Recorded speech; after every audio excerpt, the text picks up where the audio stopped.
દર વર્ષની જેમ આ વર્ષે પણ મહેસાણા શહેર ખાતે મહારાષ્ટ્રીય પરિવાર દ્વારા ગણેશજીની સ્થાપના કરવામાં આવી હતી। મહેસાણા જિલ્લાભરમાં ગણેશ ચતુર્થીએ મોટી સંખ્યામાં ભગવાન ગણેશની ઠેર ઠેર સ્થાપના થઈ હતી। મહેસાણા શહેર ખાતે ધુંધાળા દેવનું ભક્તો દ્વારા સ્થાપન કરાયું હતું, જેમાં દર વર્ષની જેમ આ વર્ષે પણ મની સુવ્રત ફ્લેટમાં વસવાટ કરતા મહારાષ્ટ્રીયન પરિવાર દ્વારા ભગવાન શ્રી ગણેશની સ્થાપના કરાઈ હતી। તો દુંદાળા દેવને સવાર સાંજની આરતી પૂજા કરી આ પરિવાર સહિત ભક્તો ધન્ય બની રહ્યા છે। ભાદરવા મહિનાને હિન્દુ ધર્મમાં પવિત્ર મહિનો માનવામાં આવે છે। ભાદરવા મહિનાની વિવિધ વ્રત અને પૂજા અર્ચનાનો મહિનો પણ કહેવામાં આવે છે। તો ભાદરવા સુદ ચોથના રોજ ભગવાન શ્રી ગણેશના જન્મદિવસ નિમિત્તે શ્રી ગણેશ ચતુર્થીની ઉજવણી કરવામાં આવતી હોય છે। તો ઠેર ઠેર શ્રી ગણેશનું 3 દિવસ 5 દિવસ 7 દિવસ તો પૂનમ સુધી સ્થાપન કરી ભગવાનની પૂજા અર્ચના કરી ભક્તો ધન્ય બનતા હોય છે।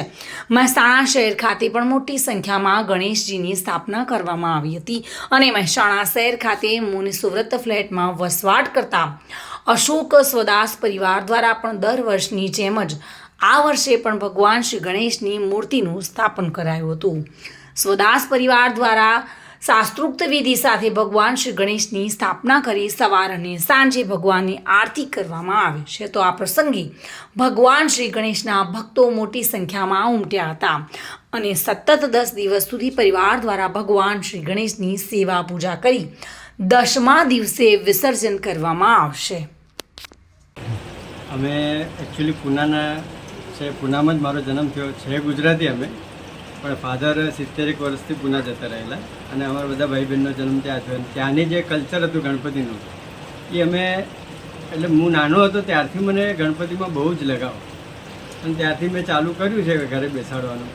આજ સુધી અમે એ પ્રથા ચાલુ રાખી છે। મને પોતાને અત્યારે સમજો ને કે 59 વર્ષ થયા, એટલે નહીં તો 20 વર્ષનો હોઈશ ત્યારથી ચાલુ કર્યું છે મેં, એટલે સમજો 40 વર્ષ થઈ ગયા। પદ્ધત બહુ સૌમ્ય છે, ત્યાં થોડીક આમ જલવાવાળી પદ્ધત હોય છે, થોડીક ઉગ્ર હોય છે। એટલે હવે તો જે જમાનો હોય છે ડીજે બીજે આ તે બધું, અમે જ્યારે અમારા જમાનામાં હતું ત્યારે બહુ સૌમ્ય અને બહુ સારી રીતે થતું હતું પૂનામાં। હવે એનો વ્યાપ બહુ વધી ગયો છે અને એ હિસાબે અહીંયા પણ હવે ધીરે ધીરે એ કલ્ચર આવતું જાય છે અને પણ સારું લાગે છે। ગણપતિ આવે 10 દિવસ આમ માહોલ એવો સરસ થઈ જાય છે કે ઉર્જાવાન થઈ જઈએ આપણે ઘરના બધા, અને બહુ જ એટલે સારું લાગે છે એનાથી। મને એકચ્યુઅલી પહાડી વાતાવરણ, અમે પૂના રહેલા એટલે પૂનાની આજુબાજુ બધું પહાડી વાતાવરણ છે, એટલે એ વાતાવરણ મને બહુ ગમે છે। ઇવન હરિદ્વાર કે ક્યાંય જવું તો બી મને બહુ સારું લાગે છે, એટલે એ થીમ ઉપર મેં આ થીમ કરી છે। અમે ગયા વર્ષે જેમ કે ચંદ્રયાન છોડેલું તો એ ચંદ્રયાન ને સૂર્યયાનને અમે મોડલ બનાવેલા। આ વખતે આવું પહાડી વાતાવરણ અને ઝરણા, એનું સંગીત, જલધારાનું સંગીત બહુ ગમે છે મને।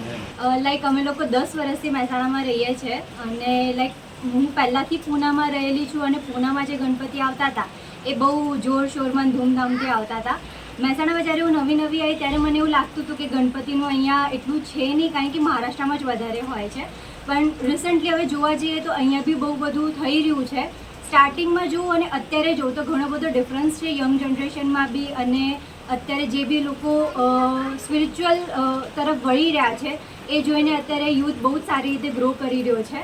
અને બીજું એ કહેવા માગું છું કે તમારે આ જ ગણપતિના વિડીયોઝને બધું જોવું હોય અને મહેસાણા તરફથી ઘણી બધી એવી ઓલું એડવર્ટાઇઝમેન્ટ છે એ તમારે જોવી હોય તો મારું એક પેજ છે મોકટેલ ડાયરીઝ, એમાં તમે બધું જોઈ શકો। ભાવિન ભાવસાર સાથે bureau report, today Gujarati news.